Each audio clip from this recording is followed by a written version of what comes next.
Casa Colaborativa começou em 2013, né? Ela começou num espaço aqui no centro da cidade, chamado nome da rua, né? Rua Doutor Almeida, que era uma casinha bem pequenininha.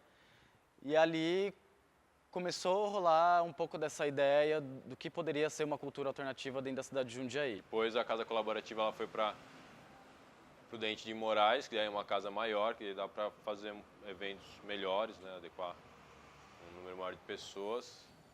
E utilizava a rua também, Prudente de Moraes, em intervenções artísticas na praça, fazia festa, fazia diversas coisas ali. E começou por ali mesmo, na Prudente com a Doutora Almeida ali. E perto da gente ali ficavam dois espaços culturais que têm uma proposta diferenciada de cultura, basicamente, do que a gente fazia à época.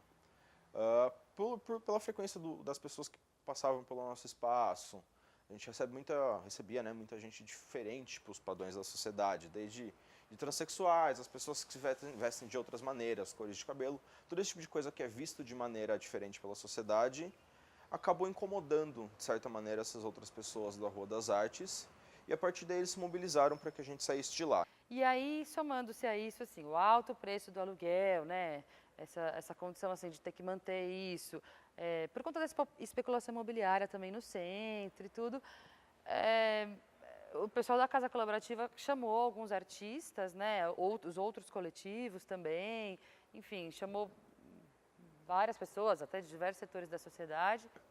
Então a gente começou a pesquisar formas de viabilizar todo esse trabalho que a gente já fazia e surgiu a possibilidade de uma ocupação. A gente foi buscar referência fora daqui, foi tentar entender como que esse movimento estava rolando no país para poder se assegurar e entender como que isso poderia acontecer dentro de Jundiaí. Então surgiu uma necessidade dos grupos culturais, artísticos da cidade, de ter um espaço, né, livre, de uma maneira bem democrática, onde você pudesse fazer o que tinha vontade, você propor sua própria atividade, você não ter que pagar nada para... É como se fosse uma praça, cara, tá ligado? Só que adequada para quem tem uma praça, para quem anda de skate, tem as rampas, pô. Os artistas também precisam de um lugar adequado para eles poderem desenvolver o trabalho deles, tá ligado? E na cidade a gente não tinha isso ainda. E o que é legal também falar dessa transição é que enquanto a Casa Colaborativa era uma relação de um grupo no espaço privado, e aí quando a gente vem para discutir a ocupação, aí essa ideia ela já quebra barreiras, né? Então a gente falou, poxa, então a ocupação ela não é mais Casa Colaborativa, ela não vai ter a formatação desse grupo que a gente vinha trabalhando desde 2013, então vamos abrir, vamos entender com o coletivo, com a galera toda, como que vai ser isso, assim. E aí surgiu o Galpão. Era um espaço que todas as pessoas do coletivo já conheciam, porque passavam aqui de ônibus, ou de carro, ou a pé, e todo mundo se lembrava desde pequeno que esse espaço estava abandonado. Então a gente foi tentar entender o que era esse lugar, por que ele estava abandonado, por que não era utilizado. Foram 3 meses de organização, de levantamento de toda a parte jurídica, como que a gente podia se apoiar nas leis, na Constituição, no Plano Municipal Diretor. A gente descobriu que funciona aqui uma gráfica, ela atuou, né, num dos períodos de grande auge da industrialização em Jundiaí, ela está inserida num bairro forte da industrialização da cidade. E aí, a partir da falência dessa empresa, o espaço ficou fechado, durante um período depois funcionou como ferro velho, mas não teve um grande desenvolvimento a partir disso. Então, há mais ou menos 20 anos o espaço parou de ter uso de fato e estava nessa, era ocupado por moradores de rua, a gente recebeu muito relato posteriormente da vizinhança de que, além dos focos de doença, por conta do entulho que tinha aqui dentro, aconteciam muitos estupros, assaltos na redondeza, era um trecho da rua muito escuro também, porque não existia energia elétrica no galpão. No dia 6 de maio, a gente dividiu as equipes, então tinha uma equipe que ia fazer a entrada na madrugada, que foi composta acho que por uns 6 meninos, mais uma galera de apoio que começou a dar uma olhada no entorno e ver como que ia estar essa situação de polícia, alguém ia ver, porque tem toda uma questão de nas primeiras horas a gente se assegurar de que nada vai acontecer para que no dia seguinte a gente consiga já legitimar a ocupação, já consiga iniciar a ocupação. A gente chegou, entrou no primeiro dia, no primeiro final de semana, já começou uma limpeza do caramba, assim. No primeiro final de semana esse espaço, para quem vê hoje e viu no primeiro final de semana, assim, é irreconhecível, assim, tipo, alturas de lixo desse tamanho, muito pó, enfim, tava um caos.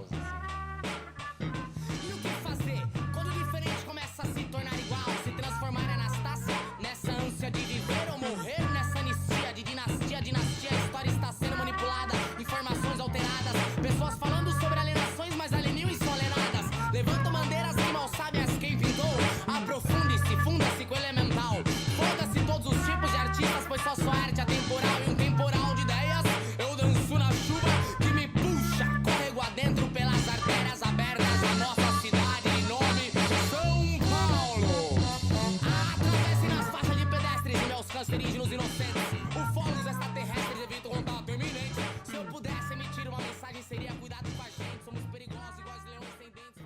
Enquanto ocupação, a gente recebeu visita da Polícia Militar e da Guarda Municipal logo nas primeiras horas de ocupação. Eles vieram para realmente checar o que estava rolando aqui, porque uma movimentação no espaço que estava abandonado há tanto tempo não é normal, né?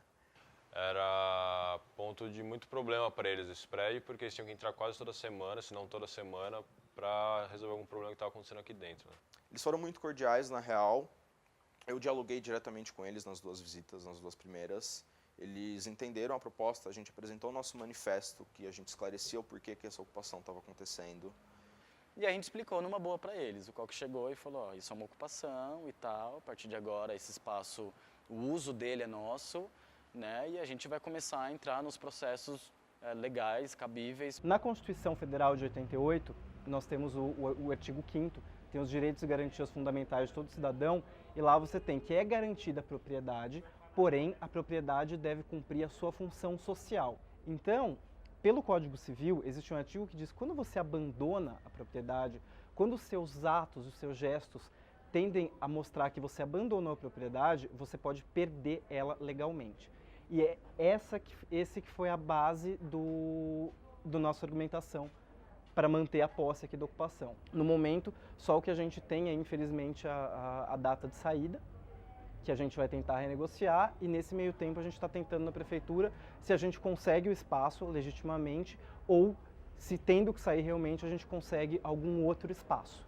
A gente se pauta por uma gestão horizontal. Isso significa que não existe um líder, não existe uma pessoa responsável por todo o espaço.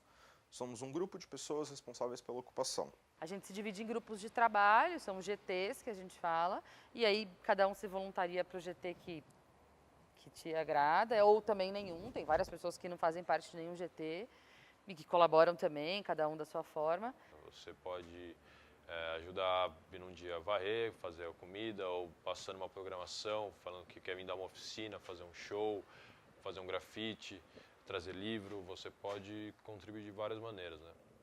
Tudo que rola na ocupação é de graça.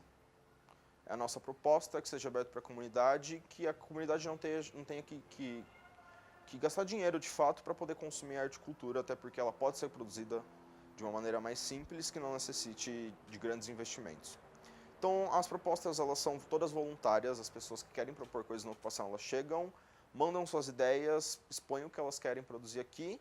E aí o GT da programação, olha, se não tiver nada nessa mesma data, já põe na agenda. A gente não faz seleção nem nada, a gente entende que o uso do espaço é de todos. Sarau das Minas é uma iniciativa do coletivo Coisarada, que é um dos coletivos que atuam na cidade e na região. É uma proposta das mulheres do coletivo Coisarada. Elas que organizam, que pautam as coisas que vão acontecer, que fazem todas as funções no dia do sarau.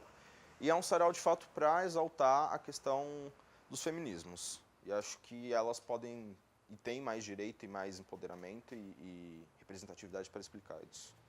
E o Sarau das Minas teve a sua primeira edição aqui na ocupação. E é incrível, é um lugar que só as manas podem falar. É muito bom encontrar tanta gente talentosa, tanta gente com vontade de mudar o mundo, tantas mulheres incríveis que fazem poesia, que recitam partes de livros, que fazem suas músicas. Então, o Sarau das Minas é um projeto que se iniciou esse ano e que tem a vida longa. E eu desejo todo axé do mundo para esse projeto. Sarau das Minas, resiste. É tão difícil ficar sem você. O teu amor é gostoso demais.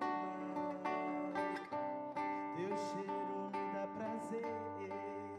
Quando estou com você, tô nos braços da paz.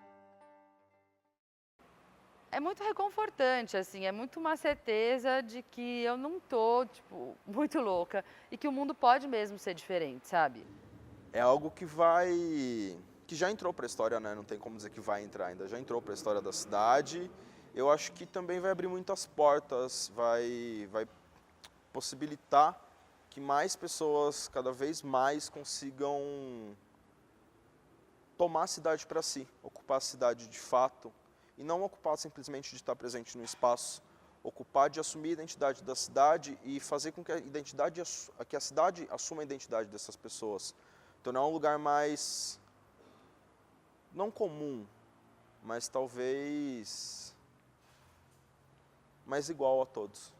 São Paulo, Bahia, Rio de Janeiro, Minas, Brasília, Curitiba, Ilha da Magia, Norte, Sul, Leste, Oeste, Ferve, Nordeste, Goiás, Tupi-Mali, nossos iguais, resistência foi meu ais, eu vi a luta de meus pais, a música o meu cais, meu porto, meus ancestrais, desisti jamais, mas só sonhando a terra não traz, navegando, com a fé na frente vamos, em meio a temporais, o sistema chove demais, somos atemporais, ocupando a gente faz, Babilônia tremer, e o balance é diferente, mar revolto consciente, aqui ninguém temer, resistindo sempre, foi assim que aprendi, eu vi que a casa grande surta, com a luta, Tupi-Mali, sou Moçambique,